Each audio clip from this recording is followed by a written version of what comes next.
हरिओम सभी साथियों को नमस्कार। मेरा योगा ज्ञान जर्नी परिवार में आप सभी का स्वागत करते हैं। हम लोग सिद्ध सिद्धांत पद्धति को देख रहे थे, जिसमें हम लोगों ने प्रथम अध्याय को देख लिया था। आज हम लोग द्वितीय अध्याय के बारे में जानेंगे और हो सके तो हम लोग तृतीय अध्याय के बारे में भी समझेंगे, क्योंकि छोटा छोटा सा ही है। ठीक है, तो कवर करने की कोशिश करेंगे। स्क्रीन प्रेजेंट हो रही है, बताइएगा। जी सर। हाँ, तो हम लोगों ने प्रथम अध्याय देखा था। प्रथम अध्याय में मैंने बताया था कि प्रथम अध्याय का नाम भी पिंड उत्पत्ति कहा गया, यानी पिंड की उत्पत्ति के बारे में, इस उत्पत्ति यानी शरीर के बारे में बताया गया था। ठीक है, शरीर की उत्पत्ति के बारे में बताया गया था। अब पिंड के बारे में विचार, यानी ये जो पिंड है, ये जो उत्पत्ति हो गई, अब इसके बारे में क्या करेंगे बताइए? विचार करेंगे। विचार, तो नाम दिया गया पिंड विचार। दूसरा द्वितीय अध्याय का नाम क्या है बताइए? पिंड विचार। पिंड विचार। ठीक है, अब पिंड विचार में सबसे पहले नव चक्र के बारे में चर्चा की जाती है। यानी अब इस शरीर में पिंड के बारे में विचार किया जा रहा है, तो जिसमें नव चक्र के बारे में बताया जाता है। ठीक है, यानी नव चक्र, कितने चक्र हैं? सिद्ध सिद्धांत पद्धति में नव चक्र है। तो सबसे पहले सूत्र में कहा गया है कि पिंडे नव चक्रानी, यानी पिंड अर्थात मानव शरीर में नव चक्र है और मूलाधार में ब्रह्म चक्र है। और बताया गया है कि वहां पर कहा गया है, पहले चक्र के बारे में हम अभी देख रहे हैं, जिसमें कि 3 आवर्त युक्त उसका आकार, 3 आवर्त युक्त उसका आकार स्त्रियों की योनि मंडल के समान है। त्रिकोण आकार यहाँ पर एक तरीके से कहा गया, 3 आवर्त युक्त उसका आकार, 3 आवर्त युक्त उसका आकार जो स्त्रियों की योनि मंडल के समान है। और तत्र मूलम कंद, यानी वहां मूल कंद है, वहां पर क्या है? मूल कंद है मूलाधार में। और वहां पर अग्नि के आकार की शक्ति का ध्यान करना है, वहां अग्नि के आकार की शक्ति का ध्यान करना है। और वहीं पर कामरूप पीठ है, वह संपूर्ण कामनाओं को पूर्ण करने वाला है। तो हम लोगों ने शिव सेता में भी इसी तरीके से कुछ देखा था हम लोगों ने। तो सबसे पहला जो हमारा चक्र है वो कौन सा है बताइए? मूलाधार। मूलाधार, मूलाधार में ब्रह्म चक्र है। ठीक है, तो मूलाधार में क्या है? ब्रह्म चक्र है। मूलाधार में ब्रह्म चक्र, मूलाधार भी बोल सकते, ब्रह्म चक्र भी बोल सकते, कोई दिक्कत नहीं है। ठीक है, ब्रह्म चक्र मूल स्थान में, ब्रह्म आधार में क्या है? ब्रह्म चक्र रहता है। ठीक है, उसमें बोला गया है कि 3 आवृत युक्त आकार स्त्रियों की योनि मंडल के समान आकार बताया गया। 3 आवर्त आकार बताया गया है।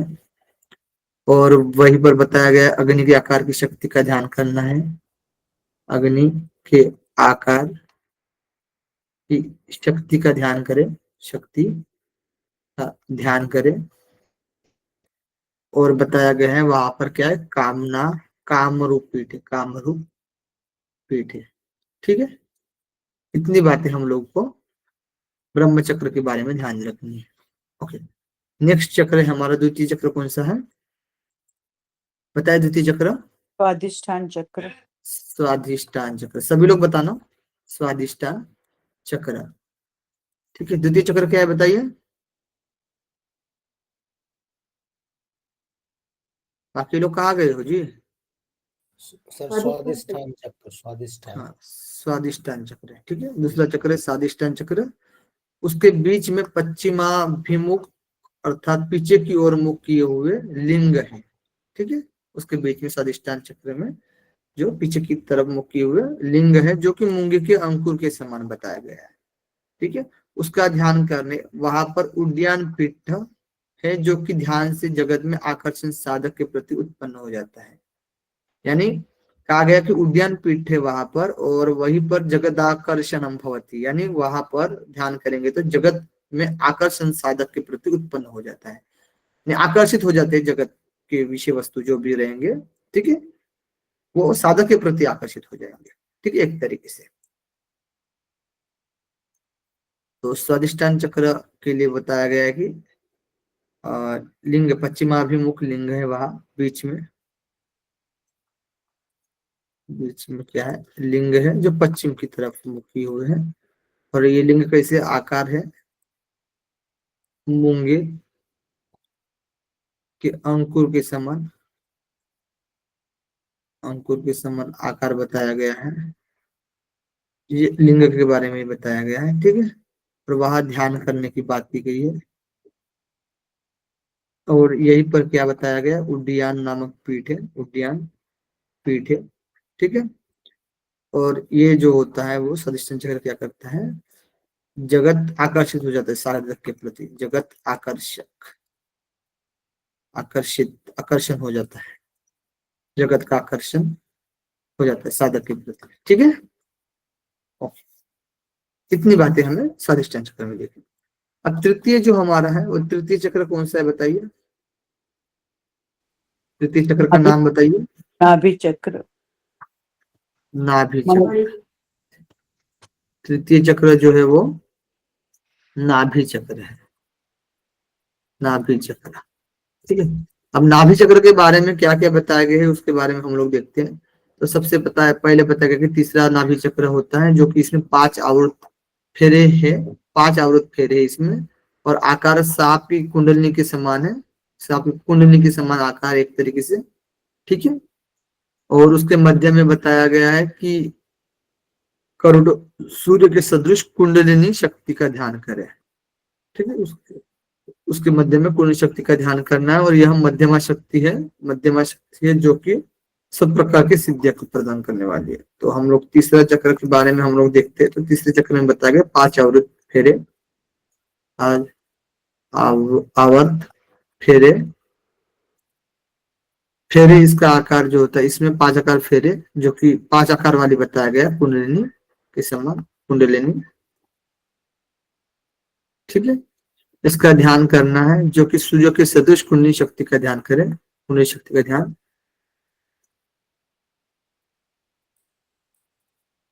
का ध्यान करना है। मध्यमा शक्ति है, मध्यमा शक्ति भी बोला गया है, मध्यमा शक्ति। और बताया गया कि ये सिद्धियां देने वाली है, सिद्धियां, ठीक है। 1 2 3 4, ठीक।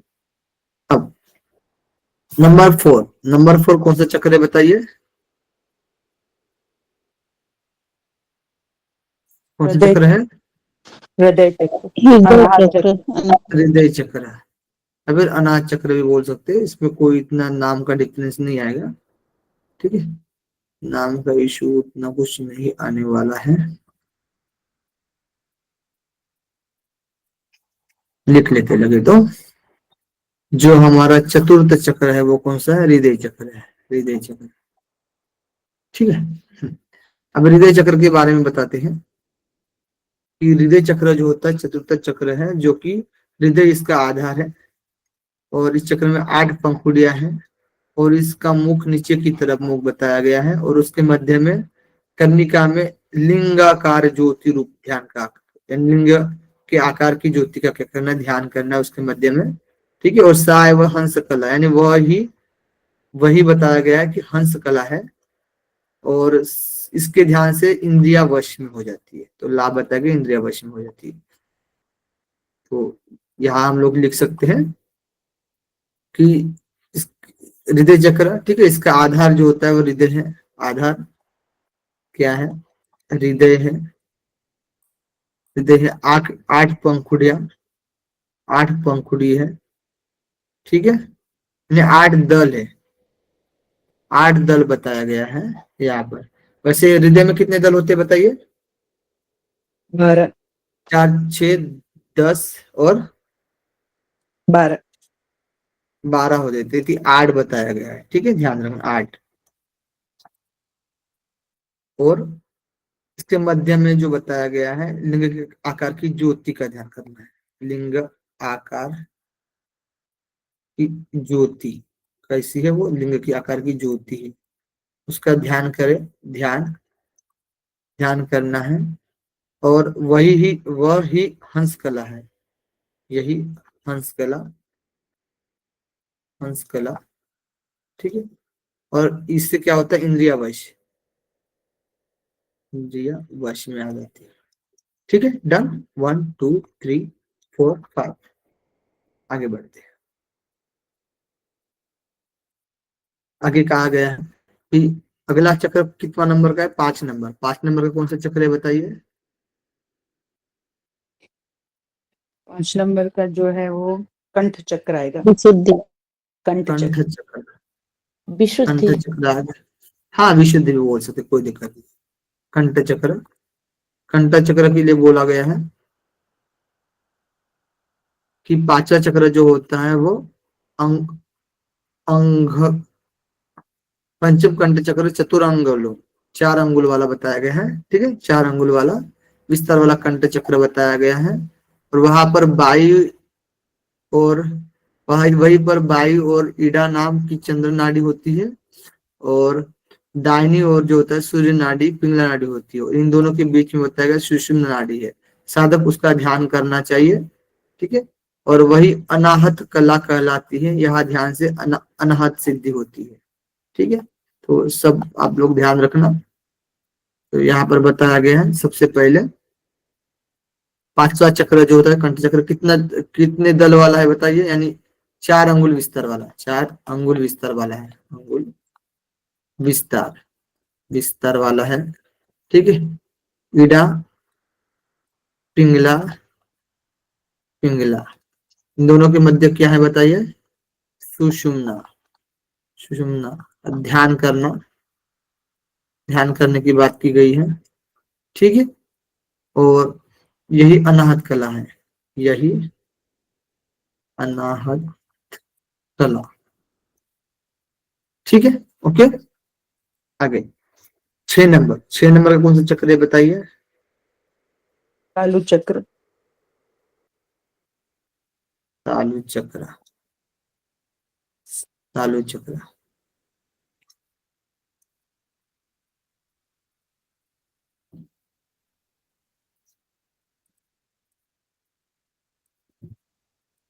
तालु चक्र बताया गया है।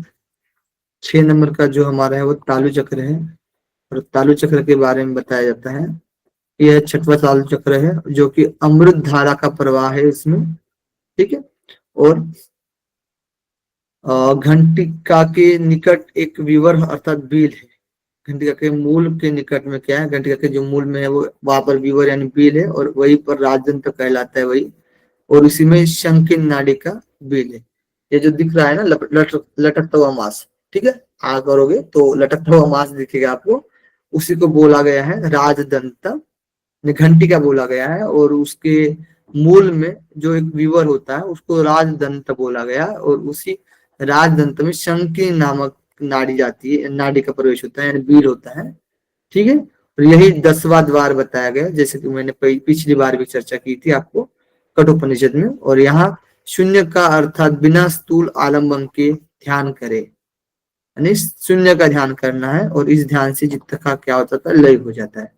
तो यहाँ पर हम लोग देखेंगे सबसे पहले वहां पर क्या होता है? अमृत की धारा, अमृत धारा का प्रवाह, धारा प्रवाह होता है।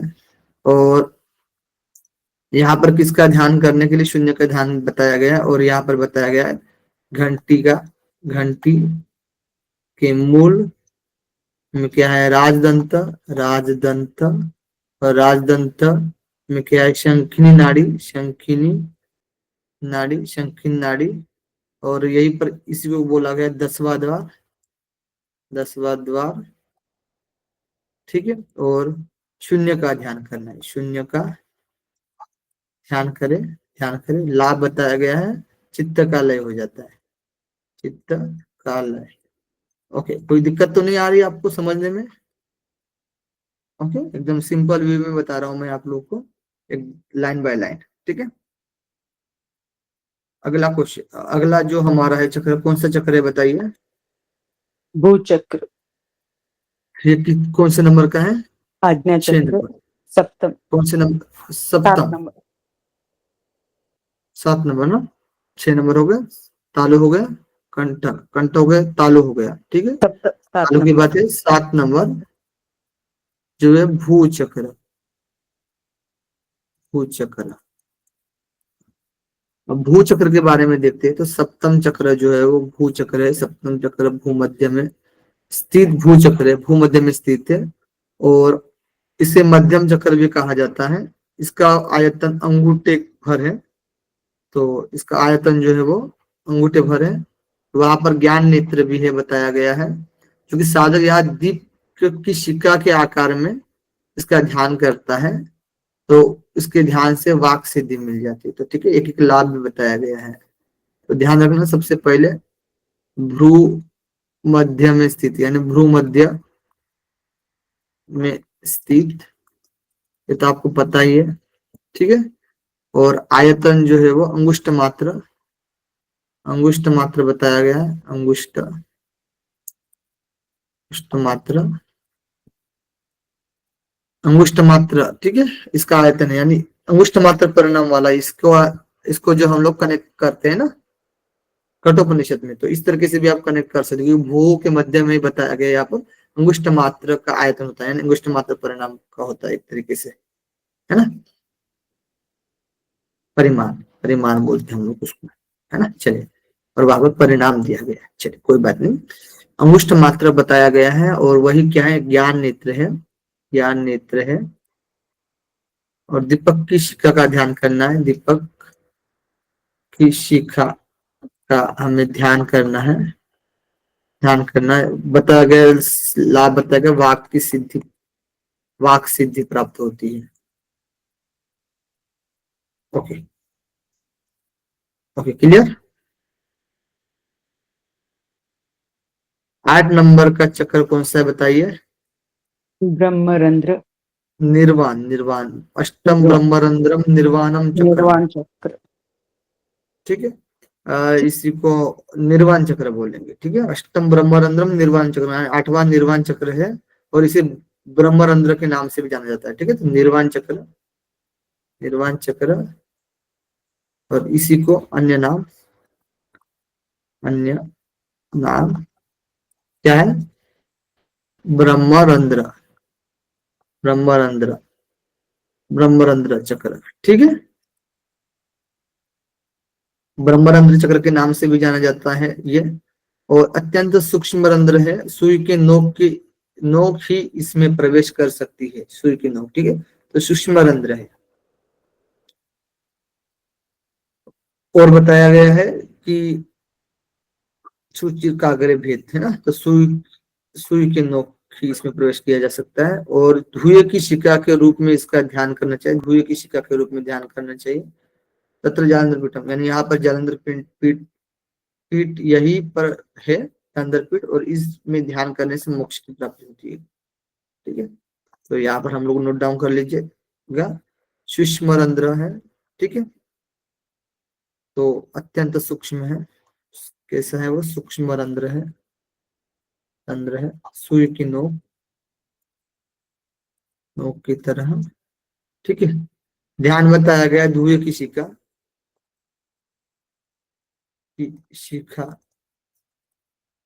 के रूप में ध्यान करना है।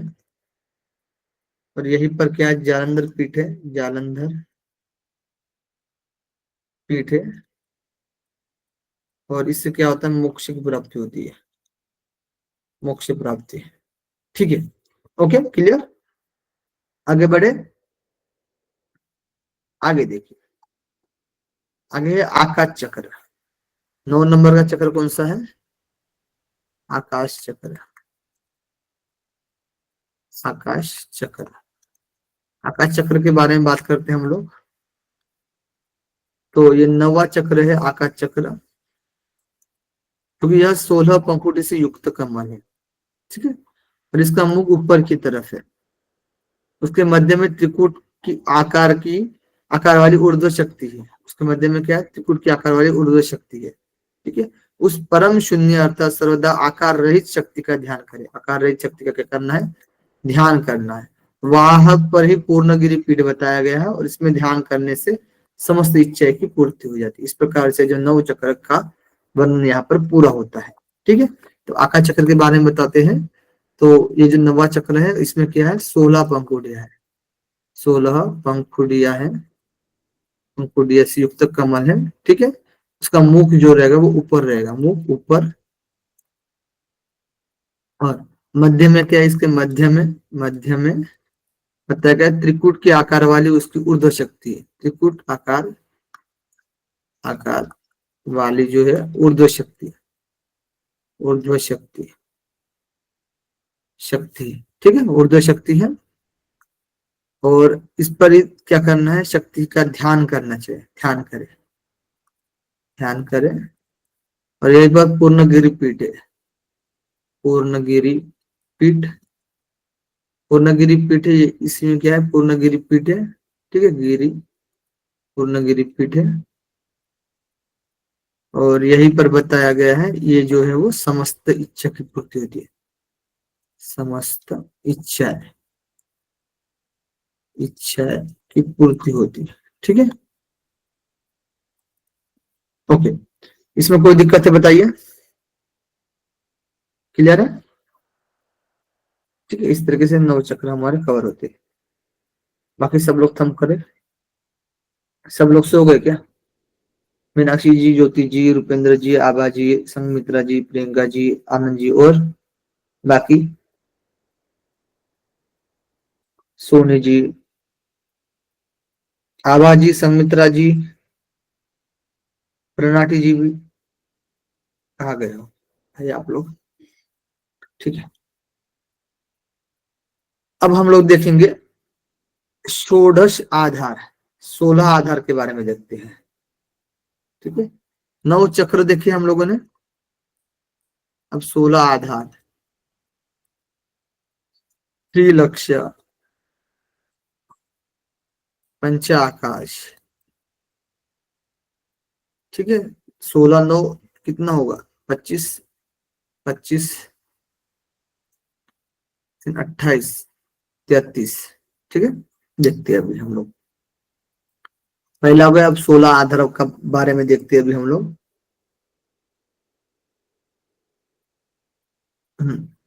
तो ध्यान रखना, षोडश आधार में बताया गया है कि सबसे पहले पाद अंगुष्ठम, यानी कि उन आधार में प्रथम जो पैर का अंगूठा है, ठीक है, और वहां उसके आगे के भाग में तेजोमय का ध्यान करना है, तेजोमय का ध्यान करना है, ठीक है, तेजोमय का ध्यान करें, तेजोमय का ध्यान करें। और दृष्टि स्थिरा होती है, यानी यहाँ ध्यान करने से दृष्टि स्थिर हो जाती है, ठीक है। तो कैसे लिखेंगे देखिए, यहाँ पर ध्यान रखना, सबसे पहले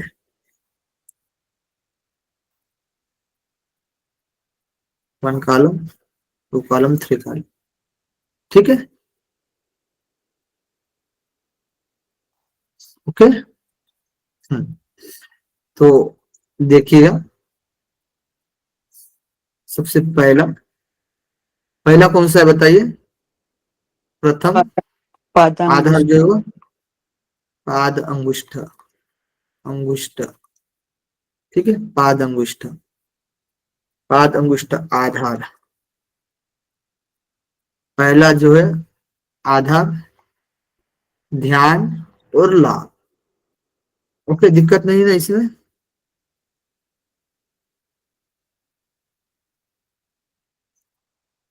हाँ, देखिए अभी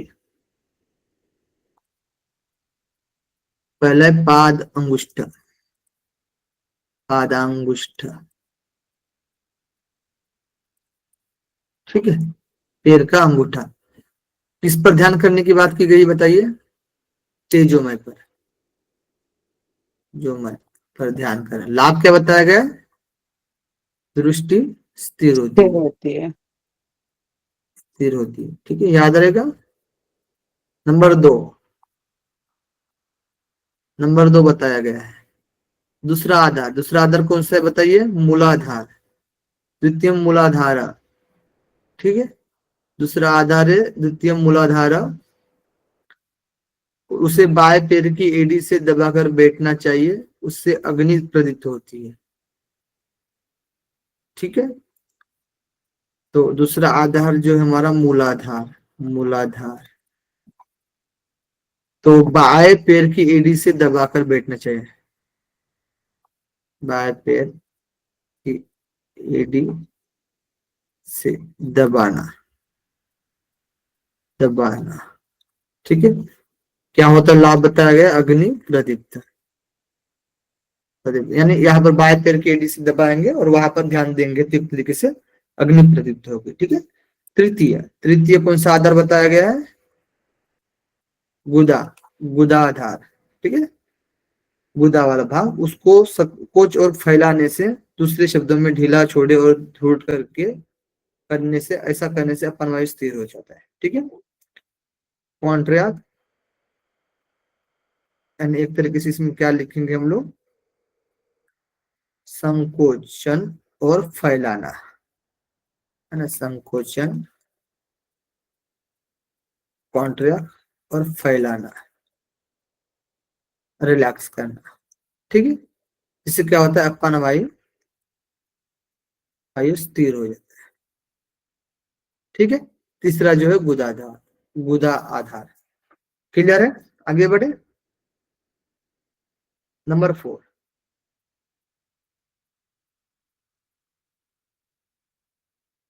नंबर 4 बताया गया है,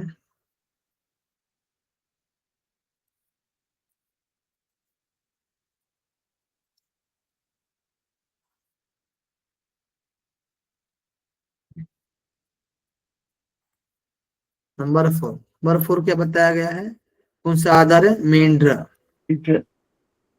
मेंढ्र यानी जनेन्द्रिय। ठीक है, लिंगा, चौथा आधार जो है मेंढ्र है, अर्थात लिंग है। लिंग के संकोचन के द्वारा ब्रह्म ग्रंथि आदि तीनों ग्रंथि का भेदन होता है, लिंग का संकोचन। ठीक है, तीनों ग्रंथि का क्या हो जाता है, भेदन हो जाता है। और भ्रमर गुफा में विश्राम करने पर, लिंग के ऊर्ध्वमुख होने पर वीर्य स्थिर होता है। यह क्रिया वज्रली के नाम से भी प्रसिद्ध है। तो यहाँ पर बताया गया मेंढ्र और लिंग का क्या है, संकोचन, संकोचन। ठीक है, तीन ग्रंथि भेदन, तीन ग्रंथि भेदन, भेदन, त्रिग्रंथि भेदन और वीर्य स्थिर, वीर्य स्थिर। ओके, ठीक है। अब पांचवा जो बताया गया है, पांचवा कौन सा आधार है, ओडियान, ओडियान, ओडियान पांचवा आधार है। और बताया गया है कि पांचवा ओडियान है, और बांधने से उड्डयन को, इसको बांधने से क्या हो जाता है, मलमूत्र अल्प हो जाते हैं। उड्डयन,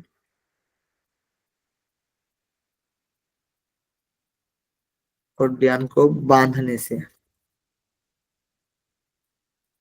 मलमूत्र, मल और मूत्र अल्प, अल्प हो जाते हैं। ठीक है।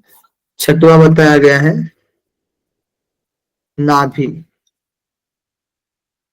नाभि बताया गया, नाभि के लिए बताया गया, छठवा नाभि है, जो कि इस आधार में एकाग्र होकर ओमकार का उच्चारण करे, साधक की चित्त का नाद में लय हो जाता है। तो ओमकार उच्चारण, ओमकार उच्चारण, उच्चारण, उच्चारण नाद में लय हो जाता है, चित्त जो है, चित्त नाद में लय हो जाता है। ठीक है, आगे देखते हैं 7 नंबर,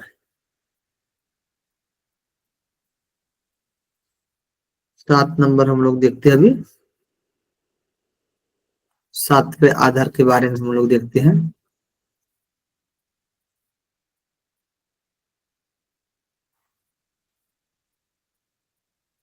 7वां हृदय, 7वां कौन सा है बताइए, हृदय, हृदय आधार। ठीक है, 7वां हृदय है, और यहाँ प्राण को स्थिर करना चाहिए, इससे क्या होता है, हृदय कमल विकसित हो जाता है।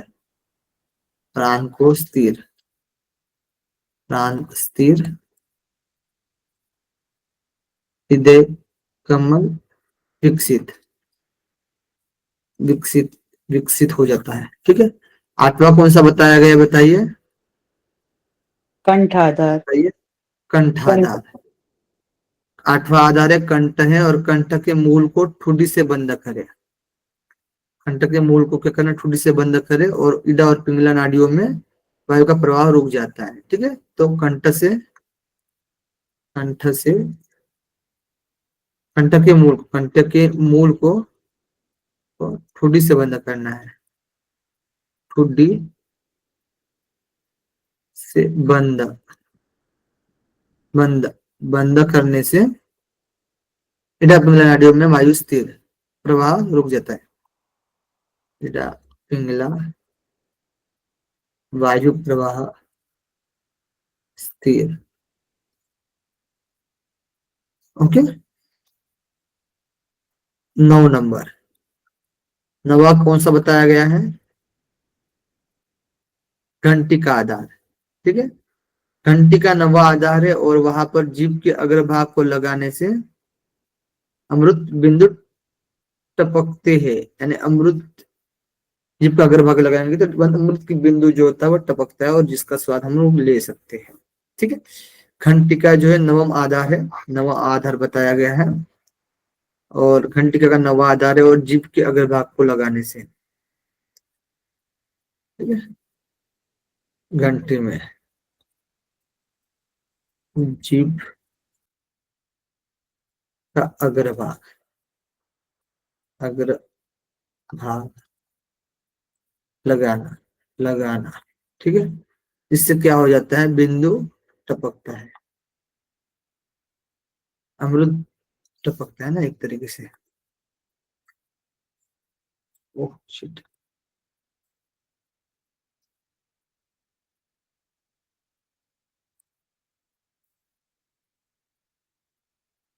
अमृत टपकना, टपकना।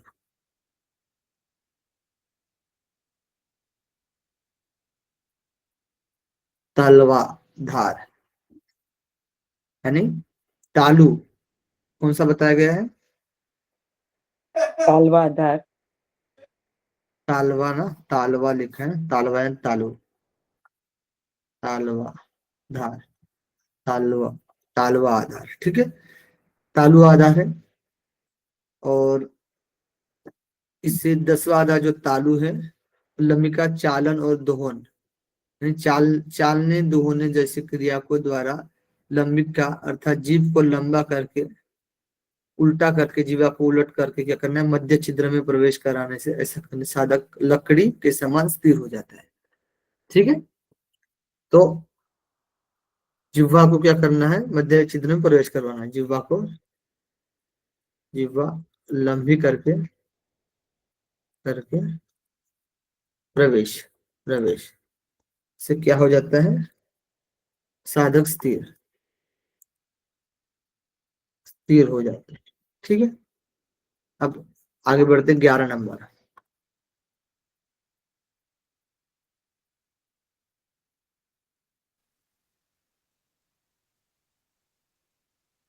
ग्यारह नंबर देखते हैं हम लोग।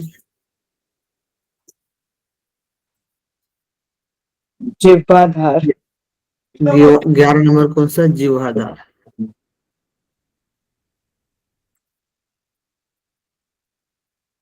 जिह्वा, जिह्वाधार। ठीक है, जिह्वा बताएगा 11, 11वां जो है जीभ है और वहां जीभ के आगे के भाग को लगाकर स्थिर करे,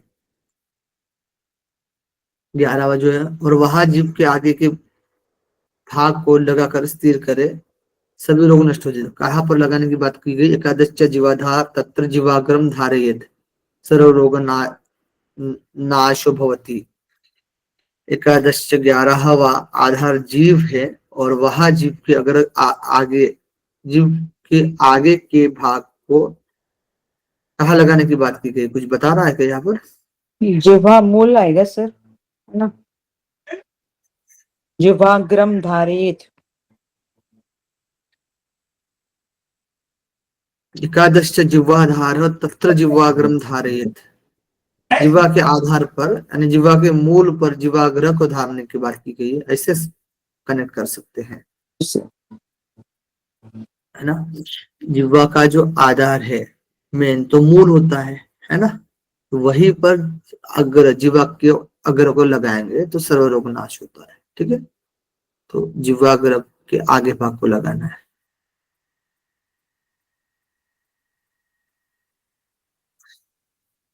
जिह्वा अग्र लगाना, लगाने से क्या हो जाता है? सभी रोग, सर्व रोग नाश, सर्व रोग नाश। ठीक है, ओके। 12वां कौन सा बताया गया है? भूमध्य। भूमध्य बताया गया 12 दोनों भुवों के मध्य का भाग आधार है।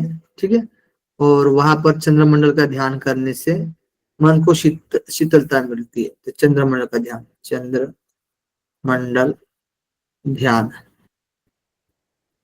शीतलता, शीतलता की प्राप्ति होती है। ठीक है, मन को, मन को शीतलता। 13वां नंबर कौन सा बताया गया है? नासाधार, नासाधारम। नासिका। ठीक है, 13वां आधार नासिका है, और उसके आगे के भाग पर दृष्टि स्थिर करने से, अग्रभाग दृष्टि स्थिर, स्थिर करने से मन स्थिर हो जाता है, मन स्थिर हो जाना। ठीक है, 14वां बताया गया नासा मूल, नासा मूल। 14वां नासा मूल कपाट आधार, नासिका के मूल में कपाट आधार है।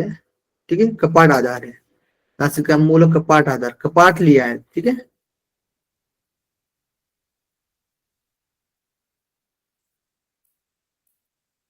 ध्यान रखो, नासिका के मूल में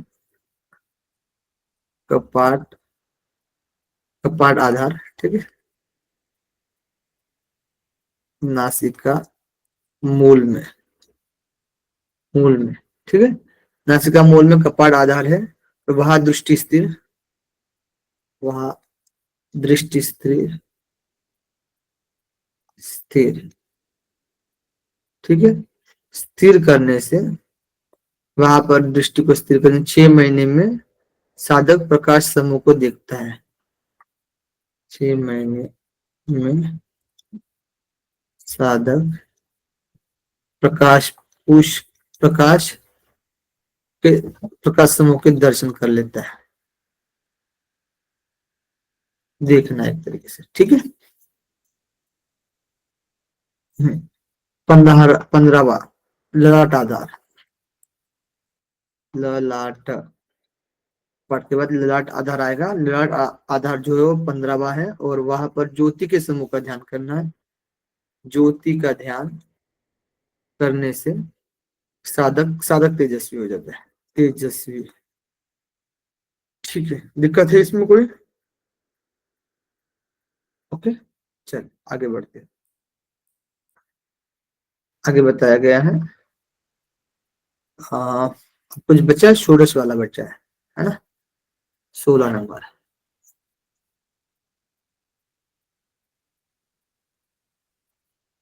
16वां आधार कौन सा बताया गया? आकाश, षोडश ब्रह्मरंध्रम, आकाश चक्र। ब्रह्मरंध्र। यानी शेष बचा हुआ 16वां आधार जो है ब्रह्मरंध्र आकाश चक्र है। ब्रह्मरंध्र आकाश चक्र,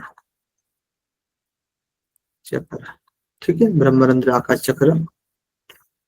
क्योंकि गुरु जी के दोनों चरण कमलों को निरंतर ध्यान करे, आकाश के समान पूर्ण हो जाता है। गुरु चरण कमल ध्यान से आकाश गमन, आकाश गमन। ठीक है, यहाँ तक हमारे 16 आधार कंप्लीट हो गए। ठीक है, बस अभी छोटा सा है, कंप्लीट हो जाएगा। छोटे से आधार कंप्लीट हो गया। अब 3 लक्ष्य, लक्ष्य त्रय बताया गया है, 3 लक्ष्यों का वर्णन बताया गया है।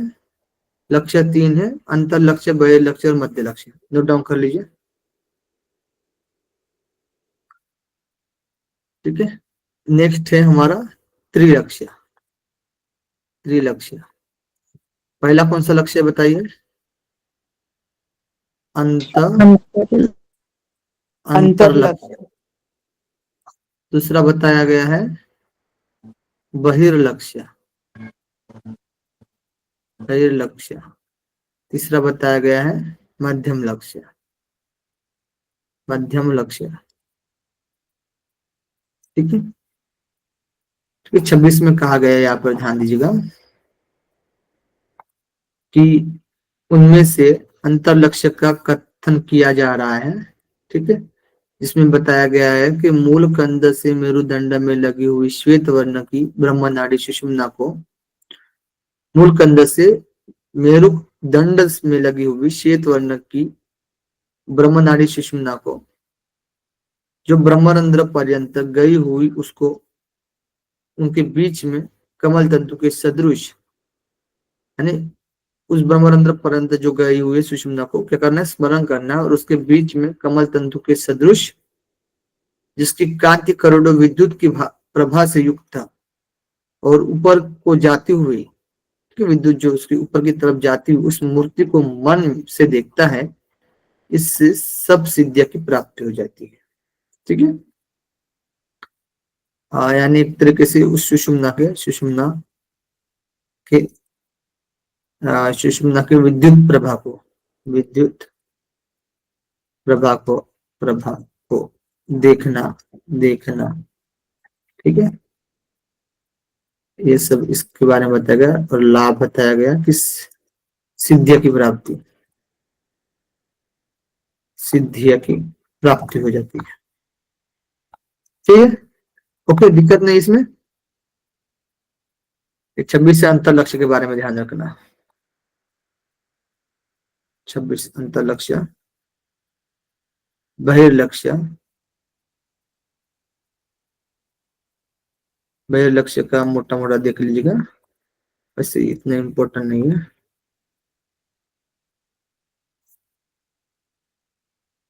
अंतर लक्ष्य हो गया। बहिर्लक्ष्य भी बताया गया कि अब बहिर्लक्ष्य का कथन किया गया है कि नाक से बाहर 4 अंगुल में नीली ज्योति के समान देखे। ठीक है, ये बाहर लक्ष्य बहिर्लक्ष्य है, नाक से बाहर 4 अंगुल। नंबर 2 लिख लेते, बहिर्लक्ष्य, लक्ष्य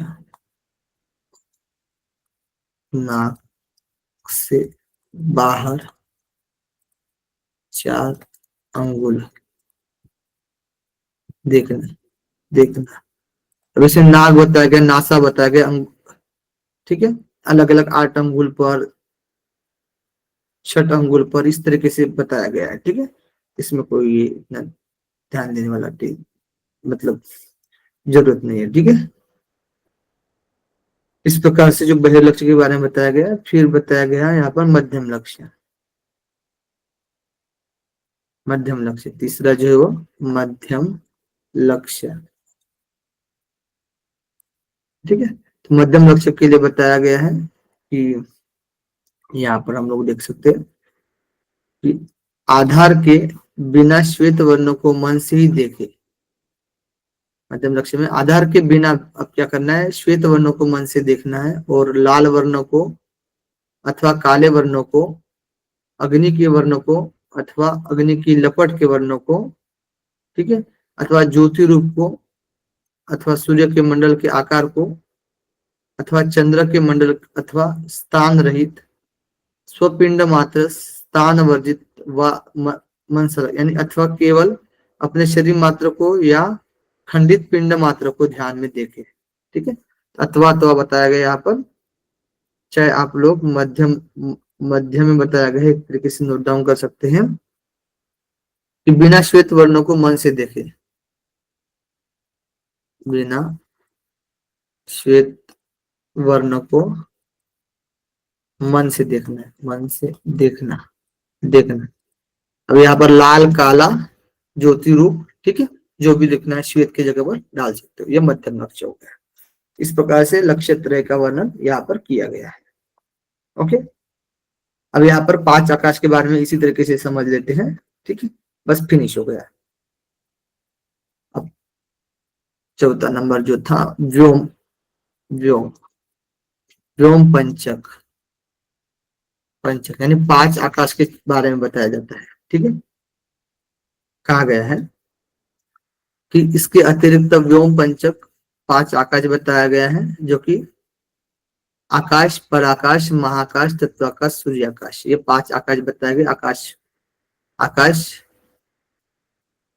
पराकाश, महाकाश, तत्वाकाश, सूर्याकाश, ये 5 आकाश बताए गए। ठीक है, 5 आकाश यहाँ पर नोट डाउन कर लीजिए। आकाश, पर आकाश, पर आकाश, महाकाश, महाकाश, आकाश, आकाश पर आकाश, महाकाश, तत्वाकाश, तत्वाकाश, बस तत्व आकाश, ठीक है। और लास्ट में है सूर्य आकाश, सूर्य आकाश, ठीक है। ये 5 आकाश बताए गए हैं।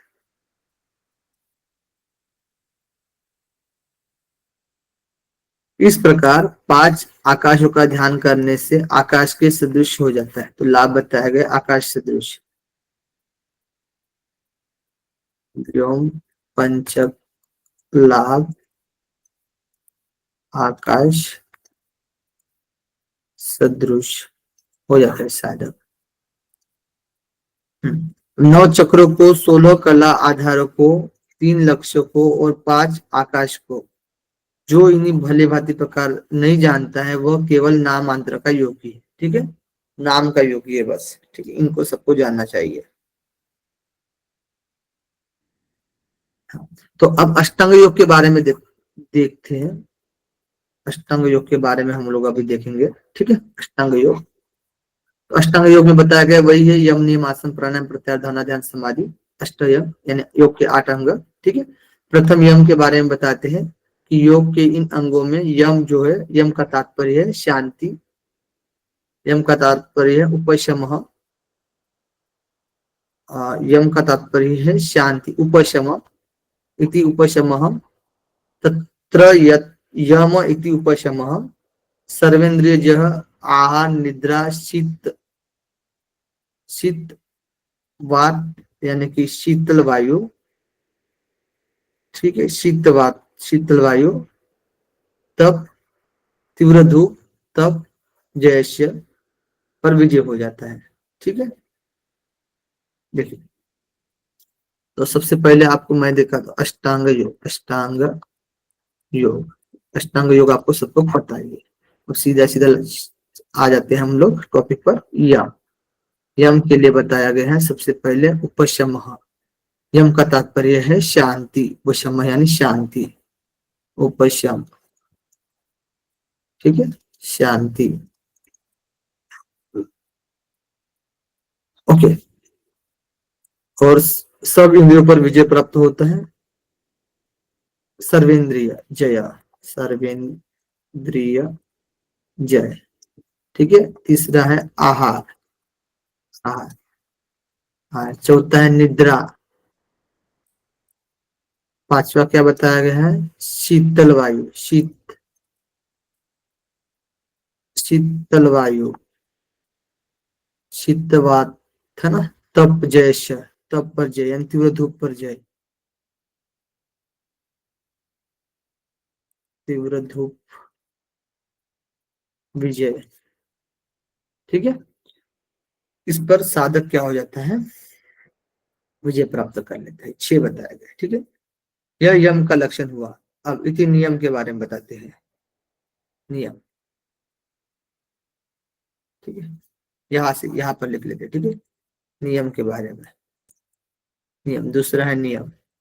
नियम के लिए बताया गया है कि नियम का अर्थ है मन की वृत्तियों पर नियंत्रण करना।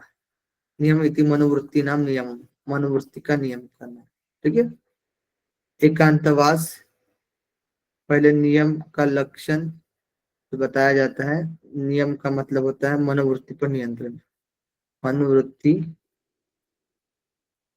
पर नियंत्रण, नियंत्रण, ठीक है। अब देखिए, यहां से देखते एकांतवास, निसंगत, उदासीन्य, यथा प्राप्ति संतुष्ट, वैराग्य, गुरु चरणावर दृढ़त्व इति नियम लक्षण, ठीक है। तो सबसे पहले हम लोग देखते हैं नियम का अर्थ, मन की वृत्तियों पर नियंत्रण हो गया, ठीक है। पहला हो गया मन की वृत्ति पर नियंत्रण करना, अकेले रहना, एकांतवास, निसंगता, उदासीन यानी उदासीनता, यथा प्राप्ति संतुष्ट जो जितना मिले उसमें ही पूर्ण प्रसन्न रहना, यथा प्राप्ति संतुष्ट, वैराग्यम गुरु चरण अवरुद्धत्व में गुरु के निर्देशों का पालन करना। ठीक है, ये लक्षण बताए गए हैं नियम के। पहला मनोवृत्ति हुआ, मनोवृत्ति पर नियंत्रण, यहाँ नियम लिखते हैं।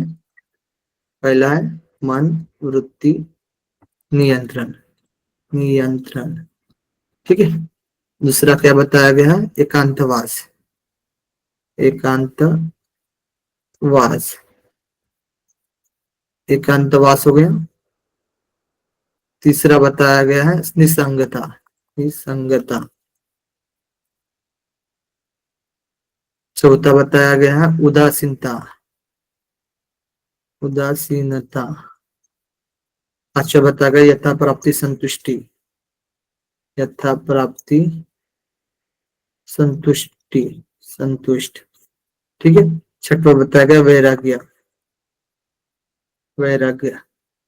सातवां बताया गया है गुरुचरण अवरुद्धत्व। ठीक है, गुरुदेव के निर्देशों का पालन, गुरु चरण, चरण अवरुद्धत्व। तो ठीक है, इस तरह के कितने बताए गए नियम बताइए। यम 6, नियम कितने बताए गए, 7। ठीक है, ध्यान रहेगा, यस या नो। आसन, तीसरा क्या है, आसन, आसन, आसन। आसन के लिए बताया गया, आसन का तात्पर्य स्व स्वरूप में, अपने चित्त स्वरूप में स्थिति, स्व स्वरूप में स्थित हो जाना, स्थित। ठीक है, स्व स्वरूप में स्थित आसन का मतलब वो। ठीक है, चित्त स्थिति में स्वरूप, स्वस्वरूप में स्थित हो जाना। स्वस्तिक, पद्मासन, सिद्धासन, स्वस्तिकासन, पद्मासन, सिद्धासन। ठीक है, 3 आसन बताए गए हैं। इसमें से कोई भी आप इच्छा अनुसार एक करके एक कर सकते हैं आप लोग, है ना, इच्छा अनुसार। तो सबसे पहले कौन सा आसन बताया गया, स्वस्तिकासन, स्वस्तिक, पद्म और सिद्धासन, सिद्धासन, सिद्धासन। ठीक है, ये 3 आसन बताया गया। अब चौथा क्या है, प्राणायाम, प्राणायाम। प्राणायाम क्या बताया, प्राणायाम यदि प्राण से स्थिरता, यानी प्राणायाम बताएगा, प्राणायाम का अर्थ है प्राण की स्थिरता, प्राण की स्थिरता, प्राण की बताया गया स्थिरता। ठीक है, स्थिरता। प्राण की स्थिरता को रेचक वायु बाहर को निकालना, पूरक यानी अंदर लेना, और कुंभक उसे अंदर रोकना। ठीक है, संगठन यानी स्थान विशेष में स्थिर करना। ये 4 प्राणायाम बताए गए। कितने प्राणायाम है, तो 4 है। ठीक है, पहला बताया गया है रेचक, दूसरा बताया गया है पूरक, तीसरा बताया गया है कुंभक, कुंभक, और चौथा बताया गया संगठन, संगठन। ठीक है, संगठन, संगठक करनानी। ठीक है, संघट करनानी, तो करनानी। कौन सा ठीक आएगा है, संगठन, क्या, ये चौथा प्राणायाम। स्थान विशेष में स्थिर करना, यहाँ पर भी बाहर अंदर। अच्छा, ठीक है, हाँ।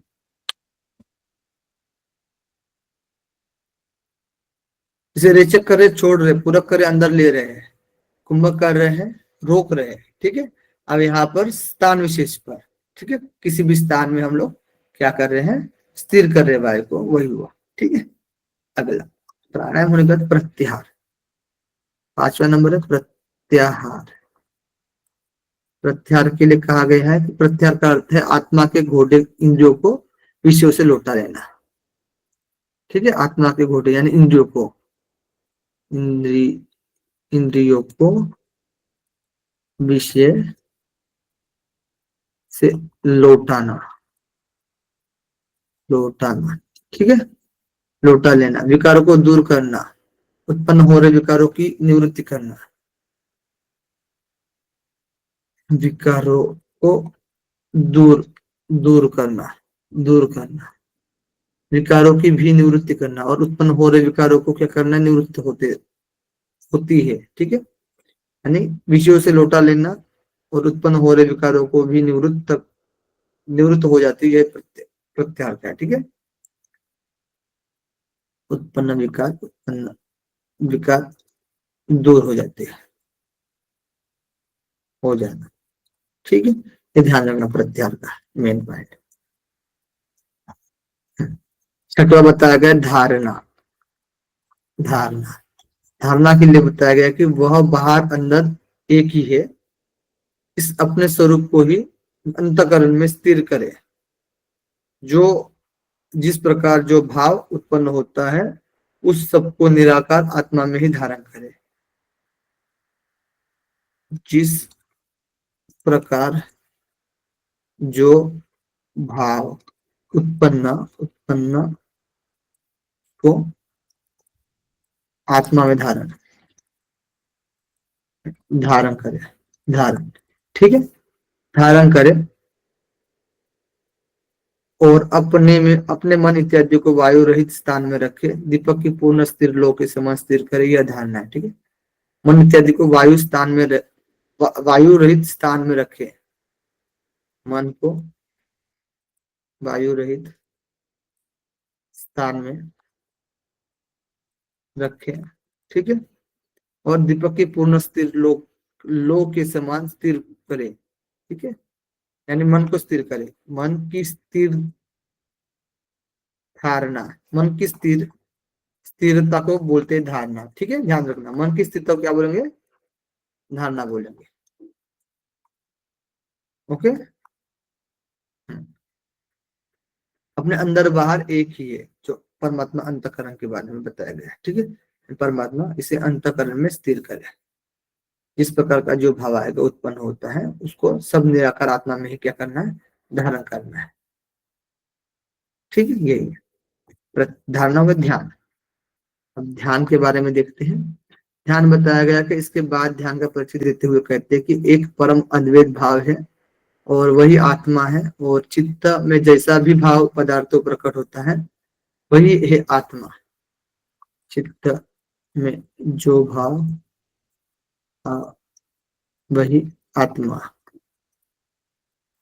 है, और वह सब उसका ही स्वरूप है। ऐसी भावना करे, सब उसका ही स्वरूप है, ऐसी भावना करे। ठीक है, करे। और सभी प्राणियों में समान दृष्टि का होना ध्यान का लक्षण है।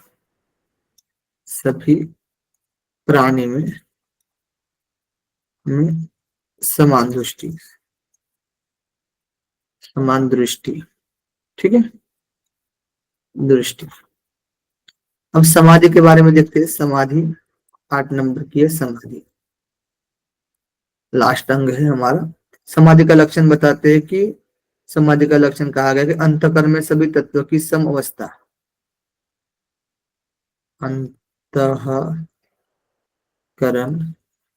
में समाधि की सम अवस्था को समाधि कहते हैं। मन में सभी क्रियाओं का अभाव, मन क्रियाहीन, मन में क्रिया का अभाव हो जाना। ठीक है, और प्रयत्न रहित स्थिर होना। ठीक है, इसे समाधि कहते हैं। यही समाधि का लक्षण है। ओके, यहां तक हमारा जो सीधे सिद्धांत पद्धति का द्वितीय अध्याय भी कंप्लीट हुआ। ठीक है।